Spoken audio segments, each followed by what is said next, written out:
कर ही रहिंदे हो ना, सब पढ़ते हो ना? चलो बढ़िया है बच्चों। अज आपां तुहानूं मैं 10th क्लास का नागरिक शास्त्र का पहला चैप्टर करावांगा, जिसका नाम है भारतीय संविधान दीयां विशेषतावां। बड़ा ही इंटरस्टिंग लैसन है तो बड़ा ही आपां जनरल नॉलेज का लैसन है बेटे। सब तो पहला तो सानूं जानना पेगा कि संविधान की हुंदा है, इसकी सानूं क्यों लोड़ हुंदी है, ये साडे लई क्यों उपयोगी है। बेटे संविधान कानूनां दे संग्रह नूं कहा जाता है, अर्थात इहो जिहा दस्तावेज जिहड़ा कि कानूनी होवे उसके समूह नूं ही संविधान का नाम दिता जाता है। आपां नूं ते पता है कि अपने देश दे विच आपां नूं बड़े अधिकार मिले हुए ने, इस दे नाल नाल आपां अपने कर्तव्यां दा निभाउंदे हां। केंद्र सरकार चलाई जाती है, राज सरकार चलाई जाती है, इन्हां सरकारां दा प्रबंध किवें किया जाता है, ये सबना दा वर्णन जिहड़ा है वो संविधान दे विच कर दिता जाता है। हुण संविधान दी आपां गल करिए कि अपने संविधान दे विकास विच, संविधान बनाउण दे निर्माण दे विच बड़ी एक लंबी प्रक्रिया चली सी, क्योंकि कोई भी देश ने जो संविधान बनाना होंदा है तो सब तो पहला वो अपनी संविधान सभा का निर्माण करते हैं। तो अपने भारतीय संविधान सभा का जिहड़ा निर्माण किया गया सी वो 9 दिसंबर 1946 नूं किया गया बेटे। 9 दिसंबर 1946 नूं अपना संविधान बनना शुरू होया अते ये 26 नवंबर 1949 नूं संविधान बन के तैयार हो गया। इस सारे काम दे विच 11 समागम होए, समागम मतलब मीटिंग्स होईयां। हुण बेटे की है कि साडा संविधान सभा ने बनाया, साडी संविधान सभा का जिहड़ा चेयरमैन सी वो सी डॉक्टर राजेंद्र प्रसाद, जिहड़े साडे देश के पहले राष्ट्रपति भी बने। इस दे नाल साडे संविधान का निर्माण करने विच संविधान सभा ने एक कुछ कमेटियां बनाईयां सी। उन्हां विचों एक सब तो अहम कमेटी सी खरड़ा कमेटी या ड्राफ्टिंग कमेटी। उस ड्राफ्टिंग कमेटी दे टोटल 7 मैंबर सी। उस ड्राफ्टिंग कमेटी का जिहड़ा चेयरमैन सी वो अपने डॉक्टर भीमराव अंबेडकर सी बच्चे। हुण उन्हां ने वख-वख देशां दे विच जाके भ्रमण किया, वख-वख देशां दे संविधानां दा अध्ययन किया। अखीर दे विच उन्हां दे विचों जिहड़ियां चंगियां गल्लां सी वो अपने भारतीय संविधान दे विच शामिल कर लिया गईयां ते साडे संविधान का निर्माण जिहड़ा है वो कर दिता गया। हुण 26 नवंबर 1949 नूं साडा संविधान बन के तैयार हो गया सी, लेकिन बच्चे उन्होंने लागू कदों किया गया? 26 जनवरी 1950 नूं। इस दे पिछे भी एक इतिहासिक पिछोकड़ है, क्योंकि बच्चे अपने देश दे विच आज़ादी तो पहला 26 जनवरी नूं हर साल आज़ादी दिवस के तौर पर मनाया जाता सी, क्योंकि रावी नदी के किनारे से 26 जनवरी 1930 नूं पंडित जवाहर लाल नेहरू ने ये शपथ लई सी कि असी उदों तक चैन नाल नहीं बैठांगे जदों तक असी सारे देश नूं, साडे देश नूं सब आज़ाद नहीं करवा लेंदे। तो उस शपथ नूं देखदे होया उन्होंने ये भी प्रण किया कि असी हर साल जिहड़ा 26 जनवरी नूं आज़ादी दिवस के तौर पर मनावांगे। इसलिए बच्चे कि उस 26 जनवरी की महत्व नूं देखदे होया साडे संविधान नूं जिहड़ा है वो लागू करने का जो निर्णय किया गया वो 26 जनवरी 1950 नूं किया गया। यानी कि अपना संविधान जिहड़ा है बन के तैयार होया 2 साल 11 महीने 18 दिन विच। हुण बच्चे आपां इस पाठ दे विच आपां भारतीय संविधान दीयां विशेषतावां देखणीआं हैं। हुण आपां भारतीय संविधान दीयां विशेषतावां बड़ियां विस्तार चाहिए, बड़े डिटेल चाहिए ने, ठीक है। हुण आपां इस पाठ दे आपां एक एक करके क्वेश्चन तुहानूं मैं क्लीयर करवावांगा कि संविधान की होंदा, उसकी उपयोगिता की, जो भी इस लैसन के 1 नंबर के या 3 नंबर के क्वेश्चन है। सब तो पहला बेटे क्वेश्चन है कि भारतीय संविधान तो तुहाडा की भाव है। बस तुसीं ये लिखना है कि संविधान कानूनां दा संग्रह हुंदा है, इस विच राज अते केंद्र सरकारां दे प्रबंध की व्यवस्था की गई है। नाल ही नाल ये सानूं साडे अधिकार अते साडे कर्तव्य जिहड़ा है उस बारे जानकारी देंदे ने। इसनूं असीं संविधान कहते हैं। अगला क्वेश्चन आ गया बेटे, संविधान की प्रस्तावना की दर्शाउंदी है। संविधान की प्रस्तावना जिहड़ी है वो साडे मौलिक उद्देशां नूं प्रगटाउंदी है। साडे मौलिक उद्देश की ने? साडे मौलिक उद्देश ने समानता, सुतंत्रता, न्याय, भाईचारा, इन्हां नूं दर्शाती है। अगला क्वेश्चन है बेटे, प्रस्तावना किन्हां शब्दां नाल शुरू हुंदी है? हुण साडा संविधान किन्हां द्वारा बनाया गया सी? संविधान सभा द्वारा। संविधान सभा किन्हां द्वारा चुनी गई सी? इंडायरैक्ट लोगों द्वारा ही चुनी गई सी। तो इसलिए आप कहांगे कि साडे संविधान की प्रस्तावना जिहड़ी है वो शुरू होंदी है असी भारत के लोग, we the people of India. बस यो लिखना है असी भारत के लोग, इस नाल ही साडी संविधान की प्रस्तावना जिहड़ी है शुरू होंदी है। नैक्सट क्वेश्चन है बेटे, भारतीय संविधान दियाँ कोई दो विशेषतावां दसो। हुण सब तो पहला विशेषता दे देनी है कि भारत का संविधान बड़ा विस्तृत संविधान है। विस्तृत संविधान में विशाल संविधान है, क्योंकि भारतीय संविधान दे विच साढ़े 395 अनुच्छेद ने, धारावां ने, 22 भाग ने, ते इस विच 12 अनुसूचियां ने। एडा वड्डा संविधान, एडियां धारा, एनियां अनुसूचियां, एने 22 भाग किसी भी संविधान विच नहीं जिन्ने भारत के संविधान विच हैं। इसलिए कहा जाता है कि भारत का संविधान एक विशाल संविधान है। दूजी विशेषता आ गई बेटे मौलिक अधिकार। साडे संविधान दे जिहड़ा भाग 3 है उस विच धारा 12 तो लैके 35 तक मौलिक अधिकारां दा वर्णन किया गया है, जिस विच सानूं हुण जिहड़ा 6 मौलिक अधिकार जिहड़े ने वो प्रदान किए गए हैं, जिवें कि समानता का अधिकार है, सुतंत्रता का अधिकार है, शोषण के विरुद्ध अधिकार है, धार्मिक सुतंत्रता का अधिकार है, सिक्ख्या ते सभ्याचारक अधिकार है, संवैधानिक उपचारां का अधिकार है। ये बेटे दो विशेषतावां जिहड़ियां संविधान दियां तुसीं लिख देनियां। नैक्सट क्वेश्चन आ गया, संघात्मक संविधान तो तुहाडा की भाव है? जिहड़े देश विच अपने एक संघ की स्थापना की गई हुंदी है उसनूं असीं संघात्मक संविधान कहते हैं। ठीक है, संघ की स्थापना मतलब कि अपने देश दे विच संघ भारतिक राज्यां का संघ है, यानी कि एक केंद्र सरकार है, इस दे नाल साड़ियाँ जड़ियाँ ने 28 राज सरकारां ने, इस नूं असीं संघात्मक संविधान कहते हैं। ये सारियां एक केंद्र सरकार ते 28 प्रांत सरकारां कितों सारी शक्तियां लैंदियां ने? साडे संघात्मक संविधान तो लैंदियां ने। नैक्सट क्वेश्चन है बेटे, संघात्मक संविधान की एक विशेषता लिखो। क्लीयर है, संघात्मक संविधान विच केंद्र अते राज्यां दीयां शक्तियां दी वंड कीती गई हुंदी है।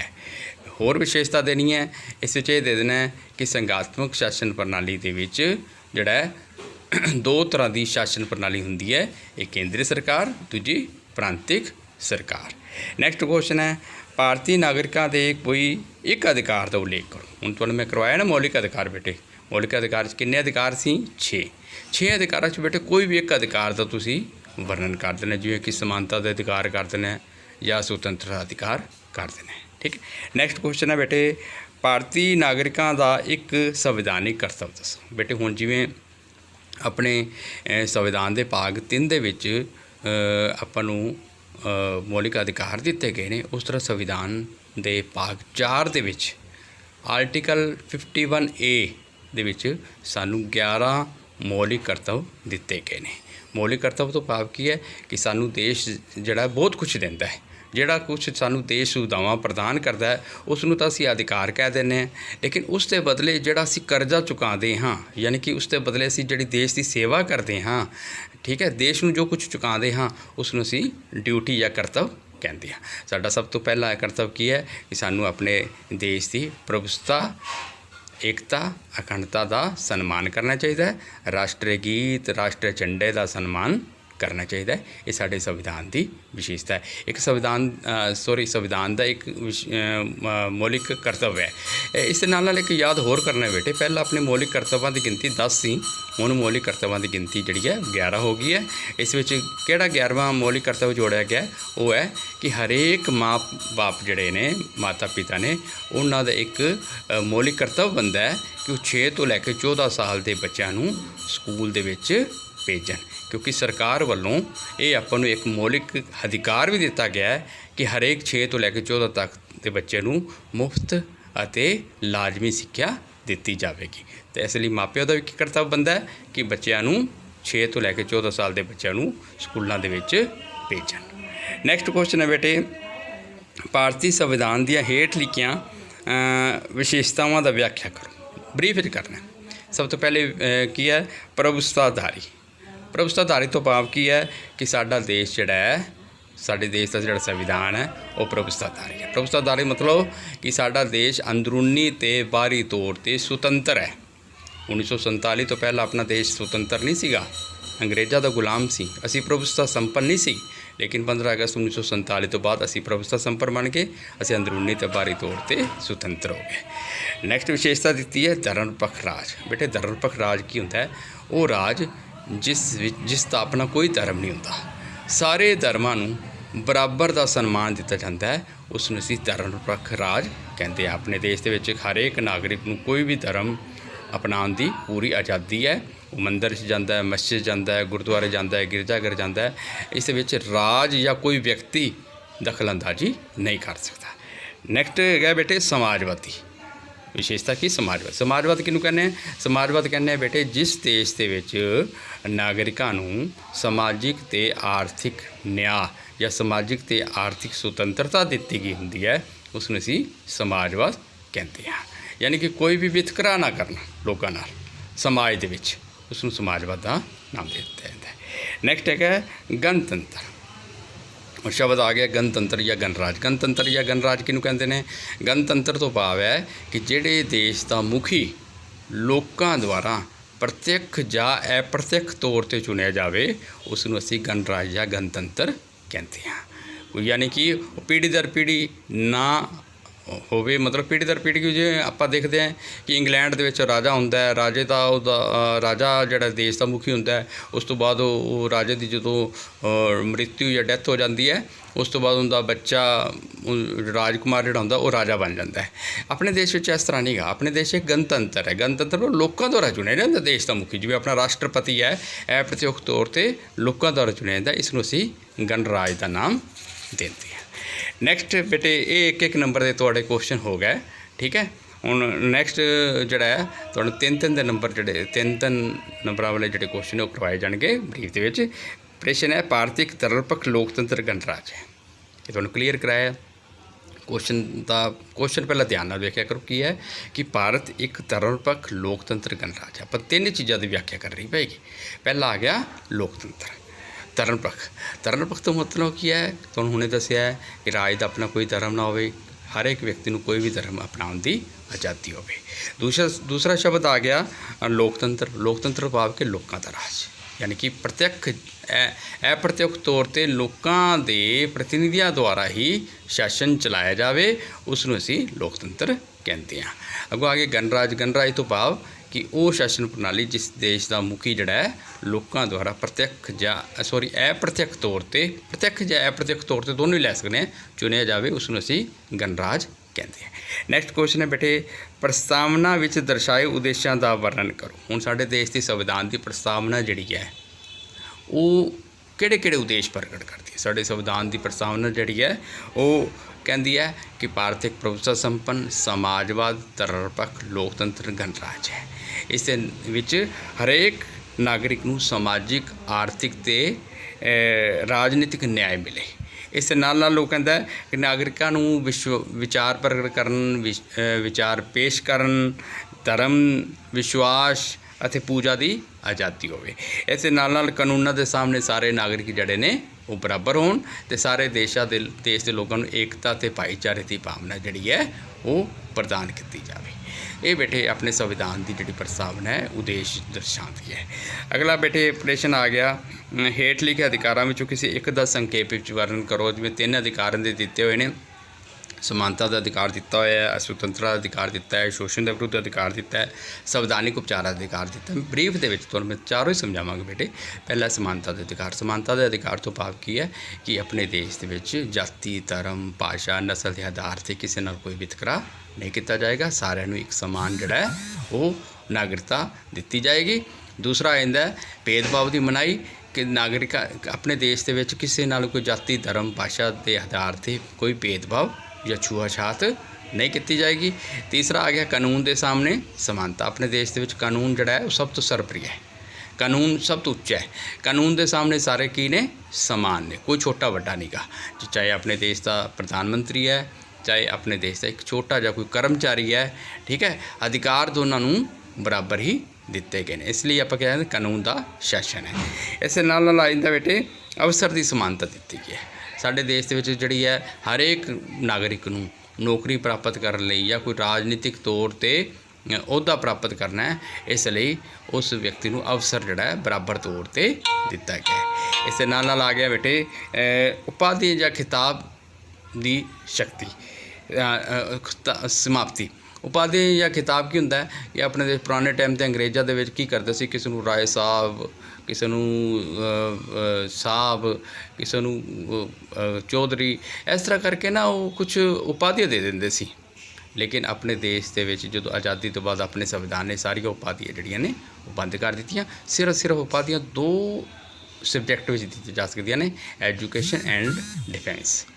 ਸੈਨਾ ਦੇ ਵਿੱਚ ਦਿੱਤੀ ਜਾ ਸਕਦੀ ਹੈ ਜਾਂ ਵਿਦਿਆਰਥੀਆਂ ਨੂੰ ਸਿੱਖਿਆ ਦੇ ਖੇਤਰ ਵਿੱਚ ਉਹਨਾਂ ਨੂੰ ਕੋਈ ਉਪਾਧੀਆਂ ਦਿੱਤੀਆਂ ਜਾ ਸਕਦੀਆਂ। ਅਦਰਵਾਈਜ਼ ਸਾਰੀਆਂ ਉਪਾਧੀਆਂ ਜਿਹੜੀਆਂ ਨੇ ਉਹ ਬੰਦ ਕਰ ਦਿੱਤੀਆਂ ਗਈਆਂ। ਅਗਲਾ ਆ ਗਿਆ ਸੁਤੰਤਰ ਅਧਿਕਾਰ। ਸੁਤੰਤਰ ਅਧਿਕਾਰ ਬੇਟੇ 2 ਤਰ੍ਹਾਂ ਦੇ ਆਪਣੇ ਸੰਵਿਧਾਨ ਸੁਤੰਤਰ ਅਧਿਕਾਰ ਦਿੱਤੇ ਗਏ ਨੇ। ਇੱਕ ਤਾਂ ਆ ਗਿਆ ਸਧਾਰਨ ਸੁਤੰਤਰਤਾ, ਦੂਜੀ ਆ ਜਾਂਦੀ ਵਿਅਕਤੀਗਤ ਸੁਤੰਤਰਤਾ। ਸਧਾਰਨ ਸੁਤੰਤਰਤਾ 'ਚ ਆ ਜਾਂਦਾ ਕਿ ਸਾਰਿਆਂ ਨੂੰ ਜਿਹੜੀ ਬਰਾਬਰ ਤੌਰ 'ਤੇ ਸਾਰਿਆਂ ਨੂੰ ਦਿੱਤੀ ਗਈ, ਜਿਵੇਂ ਕਿ ਆਪਾਂ ਦੇਸ਼ ਦੇ ਕਿਸੇ ਵੀ ਕੋਨੇ 'ਚ ਨਿਵਾਸ ਕਰ ਸਕਦੇ ਹਾਂ, ਕੋਈ ਮਰਜ਼ੀ ਪੇਸ਼ਾ ਕਰ ਸਕਦੇ ਹਾਂ, ਕਿਤੇ ਕੋਈ ਆਪਣੇ ਵਿਚਾਰ ਪ੍ਰਗਟ ਆਜ਼ਾਦੀ ਨਾਲ ਆਪਣੇ ਵਿਚਾਰ ਪ੍ਰਗਟ ਕਰ ਸਕਦੇ ਹਾਂ, ਆਪਾਂ ਕੋਈ ਸੰਘ ਬਣਾਉਣ ਦੀ ਸਾਨੂੰ ਜਾਂ ਕੋਈ ਦਲ ਬਣਾਉਣ ਦੀ ਸਾਨੂੰ ਆਜ਼ਾਦੀ ਹੈ। ਇਹ ਸਾਰੀਆਂ ਆਜ਼ਾਦੀਆਂ ਜਿਹੜੀਆਂ ਨੇ ਇਹਨਾਂ ਨੂੰ ਆਪਾਂ ਕਹਾਂਗੇ ਸਧਾਰਨ ਸੁਤੰਤਰਤਾ। ਦੂਜੀ ਆ ਜਾਂਦੀ ਵਿਅਕਤੀਗਤ ਸੁਤੰਤਰਤਾ। ਵਿਅਕਤੀਗਤ ਸੁਤੰਤਰਤਾ ਮਤਲਬ ਕਿ ਸਾਨੂੰ ਆਪਣਾ ਜੀਵਨ ਦੀ ਸੁਤੰਤਰਤਾ ਪੂਰੀ ਦਿੱਤੀ ਗਈ ਹੈ। ਕੋਈ ਵੀ ਇਹੋ ਜਿਹਾ ਕਾਨੂੰਨ ਸਾਨੂੰ ਜਿਹੜਾ ਹੈ ਦੰਡਿਤ ਨਹੀਂ ਕਰ ਸਕਦਾ ਜਿਹੜਾ ਕਿ ਐਗਜ਼ਿਸਟ ਹੀ ਨਹੀਂ ਕਰ ਰਿਹਾ। ਯਾਨੀ ਕਿ ਜਿਹੜਾ ਵੀ ਅਸੀਂ ਅਪਰਾਧ ਕੀਤਾ ਹੈ ਉਹ ਅਪਰਾਧ ਨਾਲ ਸੰਬੰਧਿਤ ਜਿਹੜਾ ਕਾਨੂੰਨ ਹੈ ਉਹ ਬਣਿਆ ਹੋਵੇ। ਜੇ ਉਹ ਨਹੀਂ ਬਣਿਆ ਹੋਇਆ ਤਾਂ ਆਪਾਂ ਨੂੰ ਕੋਈ ਵੀ ਸਜ਼ਾ ਨਹੀਂ ਦਿੱਤੀ ਜਾ ਸਕਦੀ। ਇਸ ਤੋਂ ਇਲਾਵਾ ਆਪਾਂ ਨੂੰ ਪੂਰਾ ਜੀਵਨ ਦਾ ਅਧਿਕਾਰ ਦਿੱਤਾ ਗਿਆ। ਆਪਣੇ ਜੀਵਨ ਦੇ ਅਧਿਕਾਰ ਨੂੰ ਕੋਈ ਵੀ ਨਹੀਂ ਛੀਨ ਸਕਦਾ। ਇਹ ਬੇਟੇ ਆ ਜਾਂਦਾ ਆਪਣੇ ਵਿਅਕਤੀਗਤ ਸੁਤੰਤਰਤਾ। ਅੱਗੋਂ ਆ ਜਾਂਦਾ ਬੇਟੇ ਸ਼ੋਸ਼ਣ ਦੇ ਵਿਰੁੱਧ ਅਧਿਕਾਰ। ਸ਼ੋਸ਼ਣ ਦੇ ਵਿਰੁੱਧ ਅਧਿਕਾਰ ਦੇ ਵਿੱਚ ਬੇਟੇ 2 ਗੱਲਾਂ ਆ ਜਾਂਦੀਆਂ ਨੇ। ਇੱਕ ਤਾਂ ਆ ਜਾਂਦਾ ਬੇਗਾਰੀ ਦੀ ਪ੍ਰਥਾ ਨੂੰ ਖਤਮ ਕਰਨਾ। ਬੇਗਾਰੀ ਦੀ ਪ੍ਰਥਾ ਮਤਲਬ ਕਿ ਪੁਰਾਣੇ ਟਾਈਮ ਦੇ ਵਿੱਚ ਕੀ ਕਰਦੇ ਸੀ, ਜ਼ਿਮੀਂਦਾਰ ਗਰੀਬ ਕਿਸਾਨਾਂ ਕੋਲੋਂ ਮਜ਼ਦੂਰਾਂ ਕੋਲ ਕੰਮ ਕਰਵਾ ਲੈਂਦੇ ਸੀ, ਉਹਦੇ ਬਦਲੇ ਉਹਨਾਂ ਨੂੰ ਕੋਈ ਵੀ ਉਹਨਾਂ ਦੀ ਮਜ਼ਦੂਰੀ ਨਹੀਂ ਦਿੰਦੇ ਸੀ, ਉਹਨੂੰ ਵੰਗਾਰ ਕਿਹਾ ਜਾਂਦਾ ਸੀ। ਉਸ ਨੂੰ ਖਤਮ ਕਰ ਦਿੱਤਾ ਗਿਆ। ਦੂਸਰਾ ਆ ਜਾਂਦਾ ਕਿ 6 ਤੋਂ ਲੈ ਕੇ 14 ਸਾਲ ਦੇ ਬੱਚੇ ਜਿਹੜੇ ਨੇ ਉਹ ਬੱਚਿਆਂ ਨੂੰ ਜਿਹੜਾ ਕੋਈ ਵੀ ਬਾਲ ਮਜ਼ਦੂਰੀ ਨਹੀਂ ਕਰਵਾਈ ਜਾ ਸਕਦੀ। ਬਾਲ ਮਜ਼ਦੂਰੀ ਤੋਂ ਭਾਵ ਕੀ ਹੈ ਕਿ ਉਹਨਾਂ ਕੋਲ ਕੋਈ ਕੰਮ ਨਹੀਂ ਲੈ ਸਕਦਾ। ਉਹਨਾਂ ਦਾ ਕੰਮ ਸਿਰਫ ਕੀ ਹੈ, ਕਿਉਂਕਿ ਉਹਨਾਂ ਦਾ ਸ਼ੈਕਸ਼ਨਿਕ ਵਿਕਾਸ ਹੋਣਾ ਹੁੰਦਾ ਹੈ, ਉਹਨਾਂ ਦਾ ਕੰਮ ਸਿਰਫ ਤੇ ਸਿਰਫ ਸਿੱਖਿਆ ਪ੍ਰਾਪਤ ਕਰਨਾ ਹੈ, ਸਿੱਖਿਆ ਪ੍ਰਾਪਤ ਕਰਨਾ ਹੈ। ਇਸ ਲਈ ਆਪਣੇ ਸੰਵਿਧਾਨ ਦੇ ਵਿੱਚ ਇਹ ਸ਼ੋਸ਼ਣ ਦੇ ਵਿਰੁੱਧ ਅਧਿਕਾਰ ਦੇ ਵਿੱਚ ਕਿਹਾ ਗਿਆ ਨਾ ਤਾਂ ਵੰਗਾਰ ਕਿਸੇ ਕੋਲ ਵੰਗਾਰ ਲਈ ਜਾ ਸਕਦੀ, ਨਾ ਹੀ 6 ਤੋਂ 14 ਸਾਲ ਦੇ ਬੱਚਿਆਂ ਤੋਂ ਕੋਈ ਕੰਮ ਕਰਵਾਇਆ ਜਾ ਸਕਦਾ। ਸਿਰਫ ਉਹਨਾਂ ਨੂੰ ਸਿੱਖਿਆ ਦਾ ਕੰਮ ਹੀ ਦੇਣਾ ਹੁੰਦਾ ਹੈ। ਨੈਕਸਟ ਆ ਗਿਆ ਬੇਟੇ ਸੰਵਿਧਾਨਿਕ ਉਪਚਾਰਾਂ ਦਾ ਅਧਿਕਾਰ। ਆਪਣੇ ਜਿਹੜੇ ਸਾਰੇ ਸੰਵਿਧਾਨ ਵਿੱਚ ਜਿਹੜੇ ਆਪਾਂ ਨੂੰ ਅਧਿਕਾਰ ਮੌਲਿਕ ਅਧਿਕਾਰ ਮਿਲੇ ਨੇ, ਇਹਨਾਂ ਸਾਰੇ ਅਧਿਕਾਰਾਂ ਦੀ ਜੇ ਅਸੀਂ ਰੱਖਿਆ ਦਾ ਆਪਣੀ ਸਰਕਾਰ ਨੇ ਜਾਂ ਆਪਣੇ ਸੰਵਿਧਾਨ ਨੇ ਇਹਨਾਂ ਦੀ ਰੱਖਿਆ ਦਾ ਕੋਈ ਪ੍ਰਬੰਧ ਨਹੀਂ ਕੀਤਾ ਤਾਂ ਬੇਕਾਰ ਨੇ। ਇਸ ਲਈ ਸਾਡੇ ਸੰਵਿਧਾਨ ਵਿੱਚ ਸੰਵਿਧਾਨਿਕ ਉਪਚਾਰਾਂ ਦਾ ਅਧਿਕਾਰ ਆਰਟੀਕਲ 32 ਦੇ ਵਿੱਚ ਸ਼ਾਮਿਲ ਕੀਤਾ ਗਿਆ ਹੈ। ਅਗਰ ਮੰਨ ਲਓ ਕੋਈ ਕੇਂਦਰ ਸਰਕਾਰ ਜਾਂ ਰਾਜ ਸਰਕਾਰ ਕੋਈ ਇਹੋ ਜਿਹਾ ਕਾਨੂੰਨ ਬਣਾ ਦਿੰਦੀ ਹੈ, ਕੋਈ ਇਹੋ ਜਿਹਾ ਆਦੇਸ਼ ਜਾਰੀ ਕਰ ਦਿੰਦੀ ਜਿਹੜਾ ਕਿ ਸਾਡੇ ਮੌਲਿਕ ਅਧਿਕਾਰਾਂ ਦੇ ਖਿਲਾਫ ਹੈ, ਤਾਂ ਆਪਾਂ ਉਸ ਕਾਨੂੰਨ ਦੇ ਵਿਰੁੱਧ ਸੁਪਰੀਮ ਕੋਰਟ ਜਾਂ ਹਾਈ ਕੋਰਟ ਦੇ ਵਿੱਚ ਜਾ ਸਕਦੇ ਹਾਂ। ਉੱਥੇ ਅਸੀਂ ਜਿਹੜੀ ਸਾਨੂੰ ਆਪਣੇ ਦੇਸ਼ ਦੀ ਜਿਹੜੀ ਸਰਵਉੱਚ ਅਦਾਲਤ ਆਪਾਂ ਨੂੰ ਇਨਸਾਫ ਦਿਵਾਉਂਦੀ ਹੈ। ਅਗਰ ਉਹ ਵੇਖਦੀ ਹੈ, ਪੜਚੋਲ ਕਰਕੇ ਵੇਖਦੀ ਹੈ ਕਿ ਵਾਕਿਆ ਹੀ ਇਹ ਜਿਹੜਾ ਕਾਨੂੰਨ ਹੈ ਨਾਗਰਿਕਾਂ ਦੇ ਅਧਿਕਾਰਾਂ ਨੂੰ ਖੋਹਦਾ ਹੈ, ਤਾਂ ਕੇਂਦਰ ਜਿਹੜੀ ਸੁਪਰੀਮ ਕੋਰਟ ਹੈ ਉਹ ਕੇਂਦਰ ਸਰਕਾਰ ਜਾਂ ਪ੍ਰਾਂਤ ਸਰਕਾਰ 'ਤੇ ਬਣਾਏ ਗਏ ਕਾਨੂੰਨ ਜਾਂ ਆਦੇਸ਼ ਨੂੰ ਨਿਰਸਤ ਜਾਂ ਰੱਦ ਕਰ ਸਕਦੀ ਹੈ। ਇਸ ਨੂੰ ਅਸੀਂ ਕਹਿੰਦੇ ਸੰਵਿਧਾਨਿਕ ਉਪਚਾਰਾਂ ਦਾ ਅਧਿਕਾਰ। ਠੀਕ ਹੈ ਬੇਟੇ। ਹੁਣ ਇਹ ਬੇਟੇ ਤੁਹਾਡੇ ਮੇਨ ਜਿਹੜੇ ਕੁਐਸਚਨ ਨੇ ਇਸ ਲੈਸਨ 'ਤੇ ਆ ਗਏ ਨੇ। ਹੁਣ ਨੈਕਸਟ ਜਿਹੜਾ ਇਸ ਲੈਸਨ ਦਾ ਕੋਈ ਪਾਰਟ ਹੈ ਉਹ ਅਗਲੀ ਵੀਡੀਓ ਦੇ ਵਿੱਚ ਮੈਂ ਭੇਜਾਂਗਾ। ਨਮਸਕਾਰ ਬੇਟੇ। ਘਰ ਰਹੋ, ਸੁਰੱਖਿਅਤ ਰਹੋ।